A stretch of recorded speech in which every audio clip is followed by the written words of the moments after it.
నేను మీ నవదీప్ని. ఈరోజు మనం ఏవం టీంతో కూర్చొని ఉన్నాం. వి హ్యావ్ వశిష్ఠ్ గారు, చాందిని గారు, ప్రకాష్ గారు అండ్ భరత్ గారు విత్ అస్.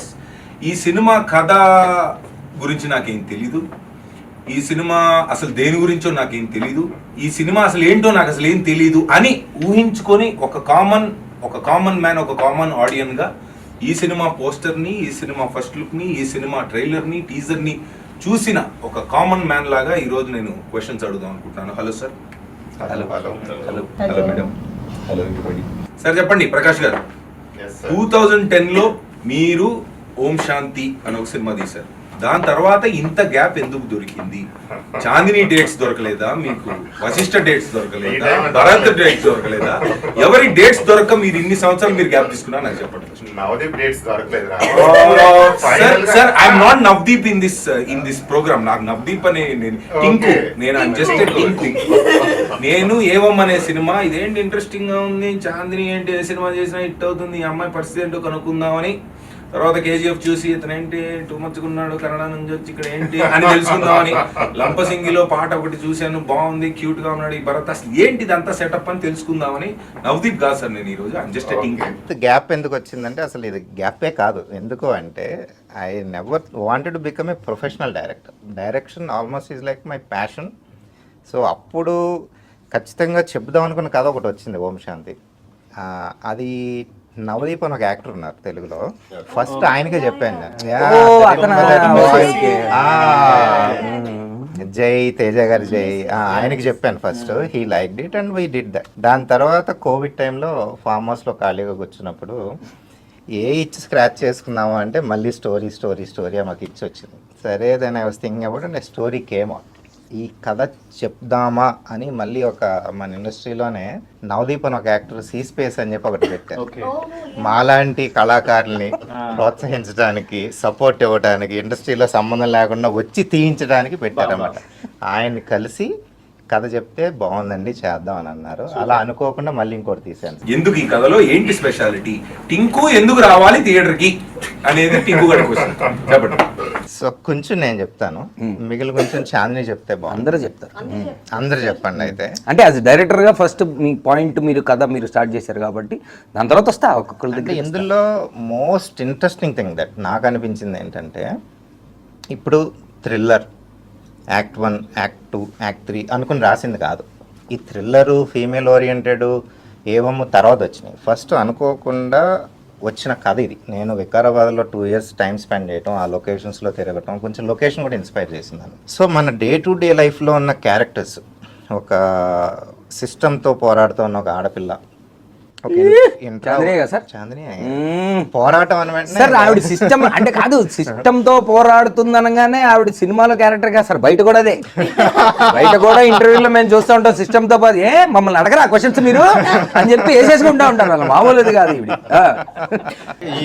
ఈయన కూడా అంతే, ఒక మొహమాటస్తుడు, అతి మంచి వ్యక్తి. ఇది ఒరిజినల్ క్యారెక్టర్. ఆయన చూసిన మనకి మాట నా మీద ఒరిజినల్ క్యారెక్టర్. ఆయన చాలా వైలెంట్ గా ఉన్నాడు సార్. ఆయన అట్లా మీరు అట్లా చెప్పకూడదు. సో ఎనీవే మన చుట్టూ ఉన్న మనకున్న ఇన్సెక్యూరిటీస్, మనకున్న బలాలు బలహీనతలు ఉన్న క్యారెక్టర్స్ వాళ్ళ మోటివ్స్ మూలంగా, వాళ్ళ గోల్స్ మూలంగా అనుకోకుండా జరిగిన ఒక కథ. And it ended up being a thriller. So the story was driven by the motifs of these characters. నేను యాక్చువల్గా 80% ఆఫ్ ద టైం క్యారెక్టర్స్తో స్పెండ్ చేశాను. తర్వాత క్యారెక్టర్స్ ఏం చేస్తాయి అని క్యారెక్టర్స్ని అడిగినప్పుడు వచ్చిన కథ ఇది. సో ఎందుకు చూడాలి అంటే as a maker I will end up liking my film. కానీ నేను చేసిన ఫోకస్ మీ మేకర్స్తో ఉన్న ప్రాబ్లం అదే. అది మీరు ఈ సినిమా చూసిన తర్వాత ఒకటి నేను చెప్పగలిగేది ఏంటంటే, what we try to do is entertain you first of all. 2, ఏదో ఒక క్యారెక్టర్తో మీరు చాలా స్ట్రాంగ్గా రిలేట్ అవుతారు. సో ఈ సినిమాలో ఇంకొక యూనిక్ థింగ్ ఏంటంటే, బయటకు వచ్చిన తర్వాత ఆడియన్స్ కూడా ఒక్కొక్క క్యారెక్టర్కి ఒక్కొక్కలా కనెక్ట్ అయ్యి బయటకు వచ్చి ఒక్కొక్కలా చెప్తారు ఈ సినిమా గురించి. భరత్ గారు మీరు చెప్పండి. ఇప్పుడు ప్రకాష్ గారు చెప్పినట్టు క్యారెక్టర్స్ త్రూ వెళ్తుంది కదా అనుకుంటే, మీ క్యారెక్టర్ పాత్ర ఏంటి? పాత్ర అంటే ఫస్ట్ 2 చెప్పండి. 2 point a in the question ఏంటంటే, ఆ క్యారెక్టర్ మీరు కథ విన్నప్పుడు మీరు డైరెక్ట్గా మీ క్యారెక్టర్ విన్నారు and then what did you feel about it and what should audience feel about? Love story చేయాలి అని నా డెబ్యూ లవ్ స్టోరీ దొరికింది. పాట చాలా బాగుంటుంది దాంట్లో. వీళ్ళు ఇన్ ఫిల్మ్ బ్రాండింగ్ చేసేస్తున్నారు గ్యాప్ లో. తర్వాత ఫ్యామిలీ డ్రామా థ్రిల్లర్ అనేది నేను అనుకున్నాను యాక్చువల్లీ. అండ్ ఆయన నేరేట్ చేసిన తర్వాత నాకు చాలా చాలా నచ్చింది. ఆ రోల్లో ఉండే షేడ్స్ కానీ చాలా చాలా నచ్చాయి actually. So it's sir's decision whether I'm getting the chance to play Abhiram or not. అది నాకు కొంచెం క్వశ్చన్ మార్క్ ఉండేది. ఆయన ఎప్పుడైతే తీసుకొని స్టార్టెడ్ ఆడిషనింగ్, అది చాలా అంటే చాలా ఎక్సైటింగ్ ఫీలింగ్ అనమాట. దాంట్లో you will see number of shades అనమాట. ఒక ఆనెస్ట్ పోలీస్ ఆఫీసర్ లాగా కనిపిస్తూ ఉంటారు అండ్ వెరైటీ సీన్స్ అనమాట. చాందిని ఫస్ట్ వచ్చినప్పుడు అంటే వెరైటీ చాందిని గారు వచ్చాక జరిగిందా లేదంటే సీన్ లోనే వెరైటీ? వెరైటీ జరిగింది, సీన్ లోనే లొకేషన్ లో జరిగింది. దీనిలో వెరైటీ ఉంది కాబట్టి నన్ను పెట్టారు. So you are saying it's honest character. చాలా స్మూత్ గా సరదాగా దింపినట్టు, బాహుబలికి కత్తి దింపినట్టు దింపేసి డైరెక్ట్ నేషనల్ అవార్డు తెచ్చుకున్నారు. ఇప్పుడు మేము సినిమా ఓకే టీజరు ట్రైలరు చూసాం. అది ఇంకా ముందుకెళ్తే ఈ సినిమాలో ఓకే దీని గురించి చెప్పుకుని చూసాక అర్థమవుతుంది మాకు ఎలాగో ఎందుకు ఒప్పుకున్నారు ఏంటి అని. ముందే ఊరికే మాకు తెలియాలి కాబట్టి వీ వాంట్ దట్ క్యూరియాసిటీ కాబట్టి ఏంటి ఈ సినిమాలో ఏమి why did Chandini do this? నాకు ఫస్ట్ ప్రకాష్ గారు నరేషన్ అది అవుతున్నప్పుడు నేను I think with in first 10-15 మినిట్స్లో బాగా ఇన్వాల్వ్ అయిపోయాను స్టోరీలోనే. నాకు ఆ టేక్ ఆఫే చాలా ఇంట్రెస్టింగ్గా అనిపించింది. సో ఆ అమ్మాయి ఒక ఆర్క్ ఏదైతే ఉందో, సౌమ్య క్యారెక్టర్ ఆర్క్ ఏదైతే ఉందో, వికారాబాద్ అనే ఒక స్మాల్ ప్లేస్లోని తను పుట్టి పెరిగింది. బేసిక్లీ తన చుట్టూ పరిశ్రమాల్లో తను పెరిగిన వాతావరణంలో ఎలా అంటే, ఇప్పుడు ఆడపిల్లవు కదా నీకు ఎందుకమ్మా ఇది, నీకు జాగ్రత్త, నీకు ఎవరినైనా తోడించి పంపిస్తాను, లేదా నీతో పాటు ఒక అబ్బాయి ఉంటే నీకు కొంచెం ధైర్యం ఉంటుంది. సో అలాంటి ఒక వాతావరణంలో పెరిగిన అమ్మాయికి నన్ను నేను కాపాడుకునే ఒక సత్తా నాలో ఉంది కదా, నాకు ఎవరో తోడు ఎందుకు, why should I be dependent on someone else for my protection or for my problems ఏదైనా అంటే అది తను కాన్స్టెంట్గా ప్రూవ్ చేయడం, ఐ మీన్ చెప్పుకోవడానికి ట్రై చేస్తుంది. ఎవరు తన్ని అంత సీరియస్గా తీసుకోకపోవడం వల్ల వేరియస్ రీజన్స్ వల్ల ఏంటంటే, ఇప్పుడు తను చూసుకోగలదు అనే ఒకటి ఎలా చేయగలదు అనే దాంట్లో తను పోలీస్ ఆఫీసర్ అవుతుంది. రివీల్ చేసేసింది కదా. ఇప్పుడు 3 scenes అయిపోయినాయి. చెప్పకనే చెబుతున్నది సినిమా కథ మొత్తాన్ని. ఇప్పుడు దాకా మీరు చిరు లిక్సే చూశారు, ఇప్పుడు చాందిని లిక్స్ చూడరు. ఈ అమ్మాయి క్యారెక్టర్ ఆర్క్ ఎలా ఉంటుందంటే, ఒక వల్నరబిలిటీతో కూడిన ఒక ఇండిసైసివ్నెస్ కూడా ఉంటుంది. అంటే చాలా రియలిస్టిక్ క్యారెక్టరైజేషన్ అనిపించింది. ఎందుకంటే నోబడీ ఓవర్ నైట్ ఎవరు అంత కాన్ఫిడెంట్గా వస్తూనే నేను కేసులు సాల్వ్ అలా ఉండదు. దేర్ విల్ బీ దట్ అయ్యో నేను చేయగలనా లేదా, అలాంటి ఒక మన మీద సెల్ఫ్ డౌట్ అయ్యి ఉండొచ్చు, లేదా పక్కన వాళ్ళకి నేను చేయగలను, నాకు ఇవ్వండి, నాకు ఆ ఆపర్చునిటీ ఇవ్వండి అనే ఒక ఆతృత అయి ఉండొచ్చు. Proving herself. యా, వాళ్ళకి ఆ ఆపర్చునిటీ ఇవ్వలేనప్పుడు వీళ్ళు ఇవ్వట్లేదు, వీళ్ళకి తెలియకుండా మనం ఎలా సాల్వ్ చేసేసామనుకో, అప్పుడు చచ్చినట్టు మనకు ఐడెంటిటీ ఇవ్వాలి కదా అని ప్రోటోకాల్స్ బ్రేక్ చేసేసి, అంటే ఇంకొక గందరగోళంలో చేసేస్తాను తను. అన్ని యాంగిల్స్ కనిపించాయి నాకు దాంట్లో, అన్ని ఆస్పెక్ట్స్లోని. ఎక్కడ అంటే ఈ పాయింట్ అంటే ఈ కైండ్ ఆఫ్ క్యారెక్టరిస్టిక్ లేదు అన్నట్లేదు. వల్నరబిలిటీ ఉంది, సీరియస్నెస్ ఉంది, కాన్ఫిడెన్స్ ఉంది, కొంచెం అది మాక్సిమం ఒరిజినల్ క్యారెక్టర్. ముందే చెప్తున్నా నేను అందరికి ఫ్యాన్స్ రెడీ. బయోపిక్ చేయాలనుకున్నారా? తను ఇంకా ఎలాగైనా నేను చేసేయాలి అనే ఒక దూకుడుతనం ఉంది, అన్నీ ఉన్నాయి. సో నాకు అది చాలా బాగా అనిపించింది. వీటన్నిటితోని నాకు ఒక మంచి చెరీ ఆన్ ద టాప్ ఏంటంటే క్రైమ్ థ్రిల్లర్ ఆస్పెక్ట్. నేను personally I'm big fan of the genre. ఈ మధ్య సినిమా చూసేటప్పుడు మనం అంటే మీరేం చూపిస్తున్నారో అని ఫీల్ అయ్యి మీరు ఏం తీసాక ముందే నాలాంటి టింకులు అందరు చూసేటప్పుడు అరే మాకు తెలిసిరా నెక్స్ట్ సీన్ ఏంటో అని మేమే ముందు ఒక కథ నేర్చుకుంటాం. అలాగే అలా ఉండదా ఇది? సో నేను మనం వినేటప్పుడు 2 సీన్లు నెక్స్ట్ జరుగు అలా జరుగు ఫ్లో ఇలా ఉంది కదా అనుకుంటూ ఓకే వింటున్నా నెక్స్ట్ ఇయర్ చెప్పారు, సార్ ఆగండి ఏమన్నారు అని. నాకు అసలు అంటే నేను ఏమన్నారు ఏమన్నారు అన్నారు. సో ఆయన మళ్ళీ రిపీట్ చేశారు. నాకు అది ఒక్క సెకండ్ నేను క్యాచ్ చేయలేకపోయాను, ఎందుకంటే మన ఫ్లోలో మనం ఉన్నాం మైండ్లో. నాకు ఆ పాయింట్ వినగానే అసలు మీరు స్టార్ట్ చేసిన విధానం ఏంటి, సినిమా ఈ పాయింట్ ఎలా వచ్చింది, అది అసలు ఇలా ఎలా వెళ్తుంది అనే టైంకి అక్కడి నుంచి అదొక హై పాయింట్ నాకు నరేషన్లోనే. ఇంకా షూటింగ్ అప్పుడు that's a completely different thing, but the high I felt ఆ పాయింట్ వినగానే వాజ్ ఇంకా అక్కడి నుంచి నేను I was glued to the seat. అసలు ఏం జరిగింది, ఎలా జరిగింది, సౌమ్య క్యారెక్టర్ తనకి యూనో ఆ పాయింట్ తను ఎలా తీసుకుంది, అసలు అక్కడి నుంచి ఏంటి వెళ్ళింది, ఇంకా అక్కడి నుంచి అయితే అసలు మూవీ పైకి నా మొత్తం అంతా నేను సరిపోనా, ఎవరికి, ఎందుకు, ఎలా, ఏంటి సార్ చెప్పండి. నేను సరిపోనా అంటే అది మీరు డమరుగం కొడుతూ ఒక భయంకరమైన స్టాండ్స్లో మీరుండి దానికి ఉద్దేశం ఏంటి, ఆ పైన లిప్ ఉంది ఒకటి, ఏమి సరిపోనా అని క్వశ్చన్ ఉంది, what is this, we're curious. మీ స్టైలింగ్ దగ్గరికి నేను వస్తాను సార్ సెకండ్. ఫస్ట్ మనం ఈ డైలాగ్ ఏంటి, అసలు మీ క్యారెక్టర్ ఏంటి, what is this evam to you and what is this. ఇప్పుడు ఆడియన్స్ అందరూ తెలుగులో అసలు మీ రోలు మీరు చేసిన పర్ఫార్మెన్స్ అంతా చూసి పాన్ ఇండియా పాన్ వరల్డ్ మొత్తం చూస్తారు. తర్వాత మీరు తెలుగులో ఈ రోల్ అంటే నేను సరిపోనా అంటూ మీరు ఏమంతో వస్తున్నారు అంటే డెఫినెట్లీ ఏం ఎక్స్పెక్ట్ చేయాలి, ఏదో ఒకటి ఎక్స్పెక్ట్ అయితే డెఫినెట్లీ హై ఉంది. What is it? ఖచ్చితంగా అంటే నేను ఎదురు చూస్తుంది కూడా అంటే నా కెరియర్లో if I want to do anything or prove anything అంటే this is the most typical or difficult character. అంటే మనోడు ఉన్నారా అనుకోవాలి, నన్ను పిలవాలి, నన్ను కాల్ చేయాలి, అది that is what I want to prove. And that మాకు చాలా కాంప్లికేటెడ్ క్యారెక్టర్ ఉందంటే నేను సరిపోనా అని అంటున్నా. అదే చెప్పేది అంటే as an actor my job is to perform and prove any character that I done is you know respected, accepted. And ఒక టాస్క్ నా లైఫ్లో నేను తీసేసుకున్నాను ఆల్రెడీ. సో అలాంటి ఒక టిపికల్ అయిన వెరీ ఛాలెంజింగ్, వెరీ అంటే దీన్ని రూటెడ్ అని పిలవచ్చు, లైఫ్కి చాలా దగ్గరగా ఉందని చెప్పొచ్చు. అండ్ ఒక మనిషి అంటే జనరలీ మనం అందరం వీఆర్ ద మిక్చర్ ఆఫ్ మంచి చెడ్డు. సో ఏది కావాలి నీకు, మంచి చెడ్డ అంటే we're the blend of both. So we're the blend of both, మనలోనే ఉంటుంది. ఆ సిచ్యువేషన్ బట్టి యాక్టపోన్ అయిపోతుంటున్నాం, ఏది మంచి ఏది చెడ్డు. అండ్ చూసే వాళ్ళ పర్స్పెక్టివ్లో అది డిసైడ్ అవుతుంది. ఇలాంటి ఒక సెన్సిటివ్ ఆస్పెక్ట్ని మన డైరెక్టర్ గారు రాసిన ప్యాటర్న్ కానీ, నాకు కన్వే చేసిన విధానం కానీ, అంటే ఒక జూమ్ కాల్లో నరేట్ చేశారు నాకు. That was the first call and right after the call I said yes, because అంత క్లిష్టంగా ఉంది, అంత బాగా కన్విన్సింగ్గా కూడా ఉంది. అండ్ ప్రతి క్యారెక్టర్ ఇక్కడున్న ఒక నాలుగు క్యారెక్టర్లు చూస్తున్నాం, ఇంకా కొన్ని మెయిన్ ఇంపార్టెంట్ క్యారెక్టర్స్ ఉన్నాయి. They all represent the people in the society. This movie is more of a mirror to the society అని చెప్పాలనుకుంటున్నా. So how can I say no to anything as such. So this is such a love. ఈ Telugu roots అంటే నవదీప్కి ఏదో తెలుసు అనుకుంటా మీ గురించి, టింకుకి అయితే తెలీదు.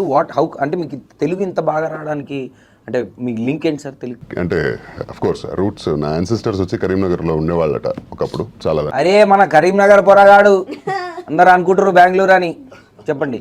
సో అండ్ లేటర్ నాకేంటంటే సినిమాలు చూస్తూ, సినిమాలు యాక్ట్ చేస్తూ I always believe in one policy. అంటే ఇక్కడ వచ్చానంటే ఈ మట్టికి ఈ భూమికి నేను రెస్పెక్ట్ ఎలా చేయగలుగుతానంటే ఇక్కడ భాష మాట్లాడే. Wonderful, fantastic, well said sir. Telugu సినిమాలు మీరు చూస్తున్నప్పుడు ఎలాంటి సినిమాలు ఎక్కువ ఇష్టం, ఎలాంటి యాక్టర్స్, అంటే what kind of films in Telugu do you enjoy? నాకు I'm big fan of drama. And తెలుగులో చాలా డ్రామాలు చూస్తూ ఉంటాం, ఇప్పటి నుంచి కాదు, చాలా వెనకల నుంచి, బ్లాక్ అండ్ వైట్ ఎరా నుంచి అదే చూస్తూ వచ్చాం కదా. అండ్ రీసెంట్ అంటే ఇన్ ద రీసెంట్ టైమ్స్ నన్ను చాలా ఇంప్రెస్ చేసిన సినిమా అంటే Navdeep was a part of it, not Tinku.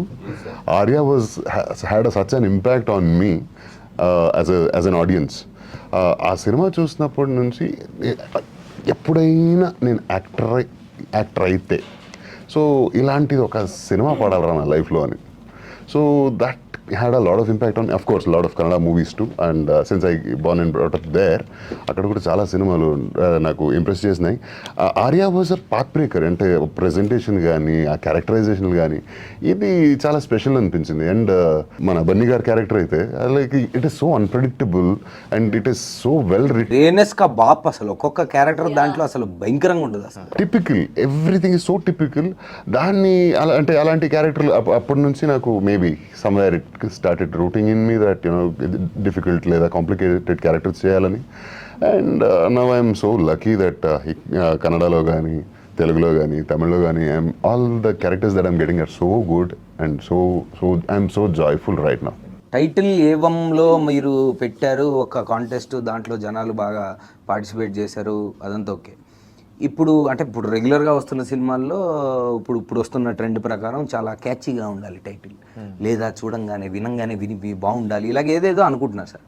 But ఒక పాయింట్లో చూస్తే కొంచెం డిఫరెంట్ టైటిల్, అంటే just the beginning of it, Evam అంటే అని అనిపించే టైటిల్. ఈ థాట్ అంటే మీకు ఫస్ట్ నుంచి ఈ థాట్ ఉందా? టైటిల్ అంటే ఇప్పుడు రెగ్యులర్గా కాకుండా ఫార్మాట్లో కాకుండా డిఫరెంట్గా వెళ్దాం అంటే థాట్ ఉండిందా? ఉంటే హౌ డిడ్ యూ, అంటే ఆ ఏవం అనే దానికి ఎలా వచ్చారు? స్టార్టింగ్లో లేదు టింకు, కథ డెవలప్ చేసిన తర్వాత దీన్ని ఒక సమ్మరైజ్ చేయగలం అని అనుకుంటా ఉన్నాను ఈ కథని.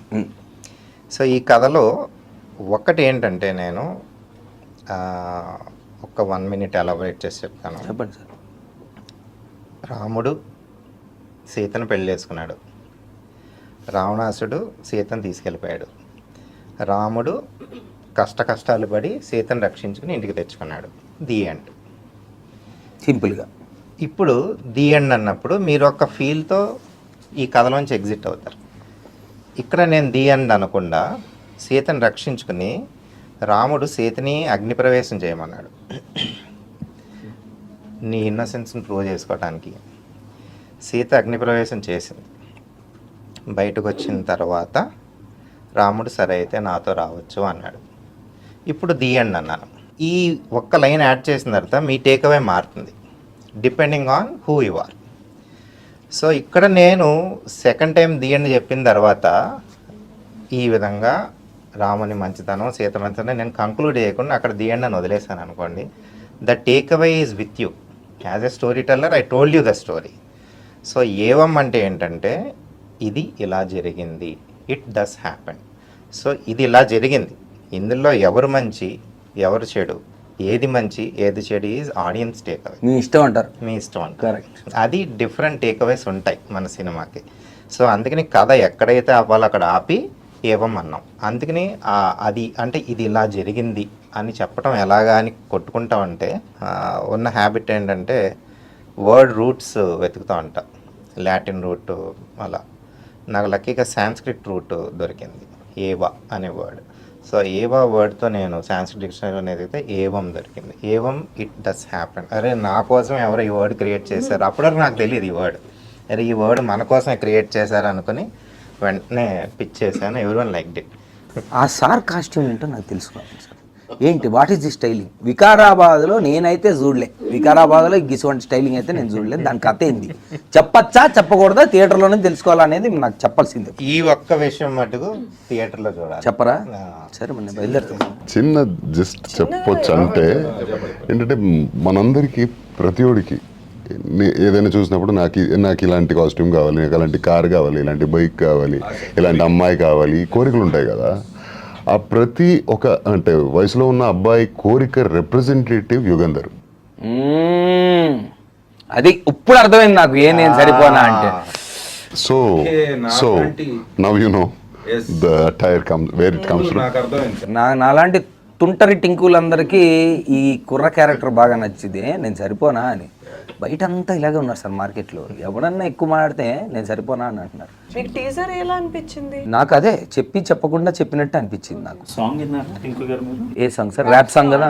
మొత్తం మా గల్లీలో అంతా అదే ర్యాప్. తర్వాత మీరు మేకింగ్ అంతా చూసాము. మేకింగ్ బాగుంది సార్, అంతా మొత్తం వికారాబాద్లో తీశారు. ఇది ఫెంటాస్టిక్గా ఉంది. సో నేను ఒక వర్డ్ చెప్తాను సార్, ఉన్న క్యారెక్టర్లో అందరూ చెప్తారు. ఆ వర్డ్ ఎవరికి ఎక్కువ వర్తిస్తుందనే చెప్పాలి. Okay. Number 1 honest. As actor Abhiram. So మీ క్యారెక్టర్ మీరు ఆనెస్ట్ అనుకుంటున్నారు. ఓకే, మీరు చెప్పండి సార్ డైరెక్టర్గా. చెప్పండి sir. Abhiram. I believe Yugandhar is more brutally honest than anybody in the movie. That's the key word, brutally honest. ఇప్పుడు ఆనెస్టీ కంటే ఎక్కువ బ్రూటల్లీ ఆనెస్ట్ కాబట్టి ఆనెస్ట్ అంటే ఓకే, మీరే కీ యుగంధర్. ఓకే, మీరు చెప్పండి. విజయ్ది అయితే భరత్ క్యారెక్టర్, అభిరామ్ క్యారెక్టర్. ప్రతి క్యారెక్టర్ ఇందులో ఈ సినిమాలో ప్రతి క్యారెక్టర్ ఆనెస్టే. అందుకే చెప్పాను, నేను చేశానని కాదు. Yugandhar is brutally honest because as I said ప్రతి ఒక కోరిక రిప్రజెంటేటివ్ తను. Not everybody can tell I want this, I like this, I love this openly. He does that. That is so true actually. Second confident. Sir మీదే deciding vote అవుతా లాస్ట్లో చెప్తారు కానీ ఎందుకంటే అందరు ఇట్లా వస్తున్నారు. కరెక్ట్. మీరు చెప్పండి. అభిరామ్ మీరు చెప్పండి. కాన్ఫిడెంట్. ట్యాగ్ లేనే చెప్తుంది కదా, నేను సరిపోనా అన్నారు. కరెక్ట్. ఎన్ని సెల్ఫ్ ఓట్లే ఉన్నాయి సార్. ఇది ఎప్పటికీ డ్రా అవుతా ఉంటుంది. మీ ఓటే గెలిపిస్తా ఉంటుంది ఇది రౌండ్. నా పాయింట్ నేను చేశానని కాదు. Okay character. మీ క్యారెక్టర్లో మీరు మోస్ట్ కాన్ఫిడెంట్. మీరు చెప్పండి. యుగంధర్ 2 వచ్చేసి యుగంధర్కి. కమాన్ మీరు చెప్పండి సార్ డైరెక్టర్. కొంచెం కష్టమే మరి ఎందుకంటే మరి యుగంధర్కి అన్ని ఓట్లు వేసేసినా కష్టమే. కానీ ఆ ఓట్ల గురించి మర్చిపోండి. మీరు ఎలక్షన్స్ అయిపోయినాయి దాని గురించి పక్కన పెడితే మీరు యాజ్ అ డైరెక్టర్ గా మీరు ఎవరికి వేస్తారు? మంచి చెడు పక్కన పెట్టేస్తే intentionally the most honest person Yugandhar. అది అయిపోయింది సార్. ఇప్పుడు కాన్ఫిడెంట్ సారీ అయిపోయింది. సెకండ్ రౌండ్ తిరగలేదు. అంతేనా? యుగంధర్. ఓకే యుగంధర్ గెలిచారు. అయితే violent. Who is the most violent? Yugandhar. ఇది నేను ఆన్సర్ చేయకూడదు. చేయకూడదా? చేయకూడదు. దాస్తున్నా director. Okay ready. Ashu's character is actually violent to me. It is violence. No, that I will disagree. Okay ఎవరు ఓటు వాళ్ళది సార్. మీరు ఎందుకు ఆ పార్టీకి ఓటు వేసారని మనం గొడవపడడానికి లేదు. మీ ఓటు మీది. ఇంతేనా సార్ మీరు? సార్ షూటింగ్ లో కూడా ఇలాగ ఉన్నారు వీళ్ళంతా. రోజు నా డైలాగ్ నువ్వు లాక్కున్నావు ఏంటి సార్? అయిపోయింది. ఎంత వైలెన్స్ సార్. మనకి తను లేదు కాబట్టి మీరు చెప్పండి తన క్యారెక్టర్ ఏంటి?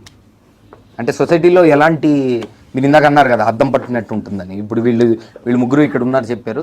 తన క్యారెక్టర్ క్యారెక్టర్ కన్నా కూడా తన emotional impact in terms of story ఈక్వల్గా ఉంటుంది. సో ఈ కథ చూసిన తర్వాత మీకు నలుగురు గుర్తుంటారు. అండ్ తన క్యారెక్టర్ ఏంటి అంటే ఆబ్వియస్గా చెప్పలేను పూర్తిగా, కానీ డెఫినెట్గా ఒక section of women will directly relate to her. When the society pressures you to do something that you are not willing to, that you are not meant for, నీకు ఇష్టం లేనిది కూడా చెక్ లిస్ట్ కోసం ఒక టాలెంటెడ్ అన్నీ ఉన్న వ్యక్తిని తోస్తే ఆ వ్యక్తి ఆ సిచ్యువేషన్లో తిరగబడితే ఏంటన్నది మన ఈచ్ క్యారెక్టర్ కి సినిమాలో హారిక తన పేరు. అర్థం. టింకు గారికి బాగానే మీరు ఈచ్ క్యారెక్టర్కి ఒక్కొక్క రకమైన ఇవి పెట్టారు. అంతా బాగానే ఉంది. ఓకే అయితే మరి డెఫినెట్లీ అంటే నాకు అర్థమైన కొంతలో తక్కువలో చాలా deep characters. Each one is a different మీరు అన్నమాట సెక్షన్స్ ఆఫ్ సొసైటీ పక్కన పెడితే రకరకాల మనుషులు ఈరోజు మనం చూస్తున్నాం. వాళ్ళ బిహేవియర్లు ఏంటి, ఒకళ్ళంటే సిస్టమ్కి ఓకే ఆడపిల్లనైతే నేనేంటి సరిపోనా అని తను అంటుంది.